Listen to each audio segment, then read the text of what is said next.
आनंद के लिए एक आश्चर्यजनक खिलौना है वाइफ और भारतीय संस्कृति की पत्नी वो है जो यज्ञ में अपने पति का साथ देती है। जगत गुरु रामभद्राचार्य ने वाइफ की परिभाषा बताते हुए कहा, वाइफ तो खतरनाक होती है।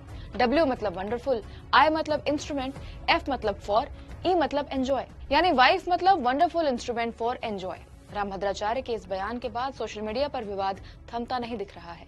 ये पहली बार नहीं है जब जगत गुरु रामभद्राचार्य अपने वक्तव्य की वजह से कंट्रोवर्सी में आए हों। आज स्पॉटलाइट उनके गिरिधर से रामभद्राचार्य बनने के सफर पर और उनके बयानों पर हुई कंट्रोवर्सीज पर। 1950 को उत्तर प्रदेश के जौनपुर में गिरिधर मिश्रा का जन्म हुआ।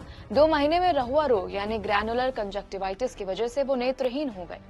5 वर्ष की आयु में गीता कंठस्थ कर ली। 7 साल की उम्र में संत ईश्वर दास जी से दीक्षा ली और गिरिधर मिश्र से रामभद्र दास बन गए। धर्म, संस्कृति और संस्कृत भाषा में उच्चतर काम करने की वजह से उनकी पहचान बढ़ने लगी। 6 मार्च 1976 को वाराणसी में शास्त्रार्थ के दौरान भगवान राम को याद करते हुए 50 से ज्यादा विद्वानों के बीच उसे जीता और फिर हमेशा के लिए गृहस्थ जीवन छोड़ दिया। 1974 में तत्कालीन प्रधानमंत्री इंदिरा गांधी ने नेत्र का इलाज करवाने का जिम्मा उठाना चाहा तो रामभद्र दास ने ये कहकर मना कर दिया कि संसार देखने का मन नहीं है। 27 जून 1988 को चारों शंकराचार्य और रामानंद संप्रदाय के सभी प्रमुख संतों ने चित्रकूट में एक विशाल धर्म सम्मेलन बुलाया।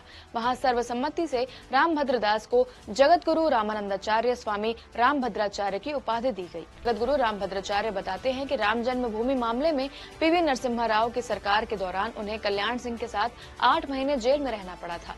पुलिस के डंडे से हाथ में लगी चोट आज भी उभरी हुई है। उनके उपाध्याय चौबे को नीच ब्राह्मण कहने पर कंट्रोवर्सी हुई। एक इंटरव्यू में सफाई देते हुए उन्होंने बताया कि उन्होंने ऐसा इसलिए कहा क्योंकि ये ब्राह्मण पुराने समय में विद्यार्थियों से धन लेकर पढ़ाते थे और ये उन्होंने उस समय के हिसाब से बोला था। उन्होंने एक बयान में ये भी कहा था कि देश का विभाजन गांधी जी के कारण हुआ था। स्वतंत्रता में उनका सिर्फ 1% और क्रांतिकारियों का 99% योगदान है। वो कहते हैं कि राम मंदिर की सुनवाई के दौरान मुस्लिम जज ने कहा था, you are divine power. Hindu राष्ट्र पर उनका मत है कि ऐसा जरूर होगा लेकिन समय लगेगा। उनका मकसद है कि जो कन्वर्ट हो गए हैं उन्हें वापस हिंदू बनाया जाए। वो कई बार कंट्रोवर्शियल बातें कह चुके हैं। उन्होंने कहा था कि प्रेमानंद मेरे कहे हुए संस्कृत श्लोकों का अर्थ तक नहीं बता पाएंगे। धर्म को पति और राजनीति को पत्नी बताने वाले जगत गुरु रामभद्राचार्य अब वाइफ वाले बयान के बाद काफी चर्चा में हैं। कुछ लोग उनके बयान को तोड़ मरोड़ कर पेश करने का आरोप लगा रहे हैं तो वहीं कुछ उन्हें ट्रोल भी कर रहे हैं। आज स्पॉटलाइट में इतना ही। ऐसे और वीडियो